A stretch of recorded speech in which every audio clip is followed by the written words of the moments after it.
اہم خبر آپ کو دیں کہ صدر مملکت ڈاکٹر عارف الوی نے ضمنی فائنانس بل کی منظوری دے دی ہے، جس کے بعد منی بجٹ مکمل نافذ ہو گیا ہے۔ اسلام آباد سے ڈان نیوز کے چیف رپورٹر ثناء اللہ خان ہمارے ساتھ موجود ہیں۔ ثناء اللہ، بتائیے گا مزید کیا اپڈیٹس ہیں؟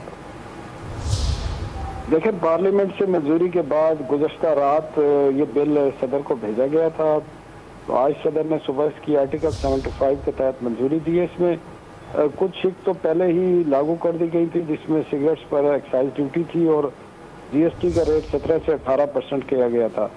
تو باقی بھی جتنے بھی اس میں 170 ارب روپے سے زائد کے ٹیکس تھے، وہ آج سے کیونکہ ایف ای آر نے اس کو نوٹیفائی کرنا ہے، ابھی وہ نافذ کر دیے جائیں گے، جس میں ایئر ٹریولنگ پر جو ایکسٹرا ٹیکس لگائے گئے تھے وہ ہیں، اور باقی لگژری آئٹمس پر 25% جنرل سیلز ٹیکس تھا وہ لاگو ہوگا، اور باقی جتنی بھی فائنانس بل میں منظوری دی گئی تھی آج ایف ای آر ان کو نوٹیفائی کرے گا اور آج سے وہ فوری طور پر نافذ العمل ہوں گے۔